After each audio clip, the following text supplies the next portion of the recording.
कुछ दिनों से गांव में मूसलाधार बारिश हो रही थी, जबकि अब फसलों की कटाई का समय था। पर कुछ दिन पहले सब कुछ ठीक था। फसलों की कटाई का समय आ गया था और सब कुछ ठीक ठाक चल रहा था। भाई, इस बार सबकी फसल अच्छी दिख रही है। हाँ, सही कहा सूरज भाई। मैं इस बार फसल बेचकर साहूकार का सारा कर्ज चुका दूंगा। हाँ, मैं भी घर की मरम्मत करूंगा। भाई, एक तो गर्मी इतनी तेज हो रही है कि पूछो मत। अगर गर्मी ऐसे ही होती रही तो हम अपना फसल कैसे काटेंगे? एक तो बारिश जीने नहीं देती, ऊपर से ये गर्मी। ईश्वर की महिमा कुछ समझ में नहीं आ रहा है। अप्रैल और मई के महीने में इतनी गर्मी।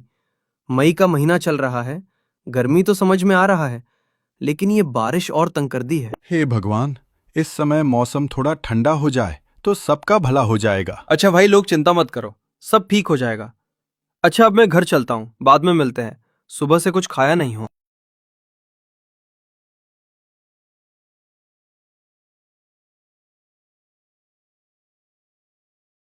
आ गए जी आप। कहाँ थे? दोपहर कर दी आने में। हाथ मुंह धो लीजिए, खाना निकाल देती हूँ। मैं भी सुबह से कुछ नहीं खाई हूँ। बहुत तेज भूख लगी है। भूख इतनी तेज लगी है कि जैसे पेट में चूहे कूद रहे हों। ठीक है, तुम खाना लेकर आओ, मैं हाथ मुंह धो लेता हूँ। वैसे जी, आपको आज घर आने में इतना लेट क्यों हो गया? कहाँ थे आप? हमेशा आप 10 बजे तक घर आ जाते थे, लेकिन आज आते आते 1 बज गए। रीता, अब क्या बताऊं? ये गर्मी और बेमौसम बारिश देखकर मुझे बहुत डर लग रहा है। कहीं ऐसा ना हो ये बारिश और ये भयानक गर्मी हमारे फसल को बर्बाद ना कर दें।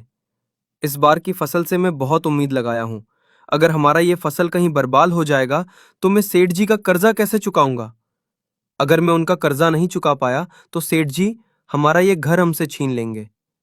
रीता, इसी बात को लेकर मैं बहुत परेशान हूं।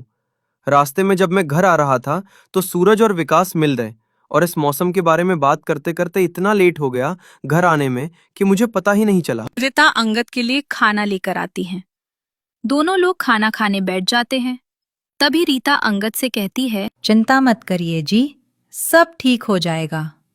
ऊपर वाले हमारे साथ गलत नहीं होने देंगे। रीता, जिस बात का मुझे डर था आखिरकार वही हुआ। अब क्या होगा? अब तो हम बर्बाद हो जाएंगे। रीता अंगद को हौसला दे ही रही थी कि तभी अचानक आसमान पर काले बादल छा जाते हैं। बिजली कड़कती है, भारी बारिश होती है। भगवान पर भरोसा रखिए जी, सब ठीक हो जाएगा। रीता अंगद को बहुत उम्मीद देती है, लेकिन ऐसी मूसलाधार बारिश देखकर वो भी डर जाती है। लेकिन रीता भली भांति जानती थी कि अगर उसके चेहरे पर चिंता की जरा सा भी लकीर आती है तो अंगद और परेशान हो जाएगा। लेकिन ऐसी बारिश देखकर अंदर से वो भी डर गई थी, लेकिन चेहरे से मुस्कुरा रही थी। बारिश रुकने का नाम नहीं लेती है और ये बारिश लगातार 4 दिनों तक होती है। चारों तरफ पानी ही पानी भर गया था। सारी फसलें बर्बाद हो जाते हैं। खेतों में सिर्फ पानी ही पानी रह जाता है और किसानों की सारी मेहनत मिट्टी में मिल जाती है। अंगद की भी सारी फसल बर्बाद हो जाती है। जैसे ही बारिश हल्की होती है, अंगद दौड़कर खेत के बीच में खड़ा होकर टूटे मन से कहता है, हे भगवान, इस बार तो हमारी सारी उम्मीदें डूब गई। अब साहूकार का कर्ज कैसे चुकाऊंगा? इस बर्बादी के बाद उसके सिर पर कर्ज का पहाड़ टूट पड़ा था। कुछ महीने बीतते हैं। साहूकार ने अपना हिसाब मांगा।